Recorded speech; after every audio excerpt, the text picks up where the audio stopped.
Hey, it's Matt Cook. In this video, I want to show you what you can do to create really nice, crisp, professional looking infinite white background videos. So I'm going to take you through the result that you can generate. So I'll show you like a finished product so you can go, oh yeah, this is something I might want to do. And then I'll show you the kind of studio that you could set up to create the effect. And I'll also show you the kind of post-production things that you have to do to it so that it tidies it up. I actually use Adobe Premiere Pro, but you can use whatever you like. And then I'll give you a look at the teleprompter that I use so that I can just kind of read scrolling text right in front of the camera lens rather than memorizing a speech and then screwing it up. I find it's a more efficient way to make content. So I hope you enjoy the video and get a lot of value out of it. Just to clarify here, the audio that you can hear is not the audio coming from my mouth moving that you can see. I'm kind of dubbing this over. Basically, I just want to give you a general look at what my infinite white background videos look like. So these ones are pretty good. It's, the white is purely white. That's probably one of the best things that, you can't see any kind of fading of gray at all. So that's one of the things that's done well. And the color of the light on me is pretty good as well. The lighting on my face and shirt and all that sort of thing. And it's not perfect. I mean, I've seen better ones out there. You can see like this kind of my cheeks are like bleeding in to the background a bit. It's a bit too white, and also on my sleeves. But other than that, this is a pretty good infinite white, especially because it's really easy to do.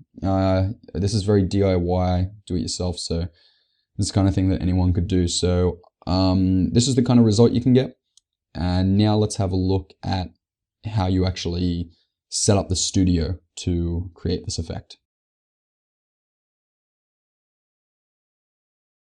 So here's a video that I prepared earlier. I recorded it without sound, and I'm just adding the sound now. Let's have a look.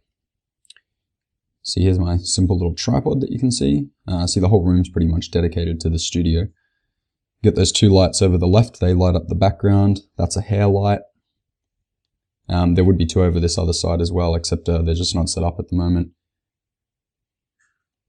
That light there shines on my face, and so does that one.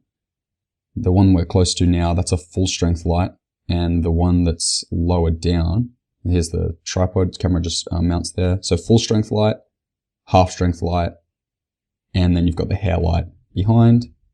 And you've got two ones lighting up the background on that side, and there would be two lights lighting up the background on this side. I'm walking over just to turn on the lights at the moment, so you can see what it looks like set up.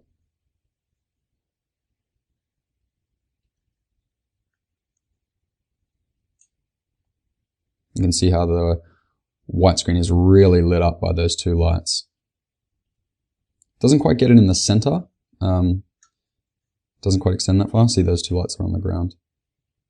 Tripod again, so those shine directly onto my face. And here's my little tripod.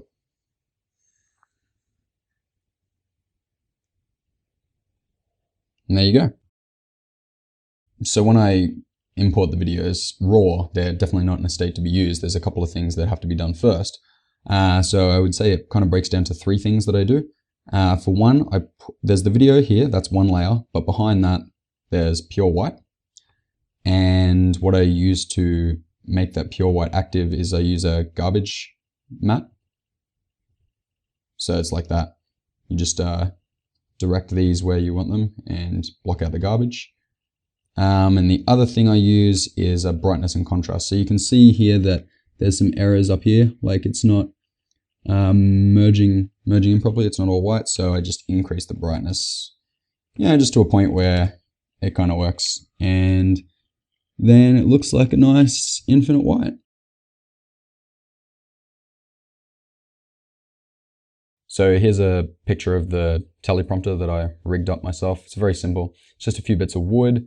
The vertical pieces of wood have a 45-degree little slit cut in them so that the piece of glass can slide in. This piece of glass is just a piece of glass from a photo frame, so it's nothing special at all. Behind the glass, you can see that there is a mount. Below the mount, there's like a screw. Now that screw goes up into the bottom of my camera. So my camera actually sits on this little mount. Then you put I've got my iPhone just here. It's got a teleprompter app on it. So this text goes up, bounces off the piece of glass functioning as a mirror, and I can read it properly. So I look into the text of the teleprompter, but I'm actually also looking into the center of the camera lens, and the effect is, works out pretty well.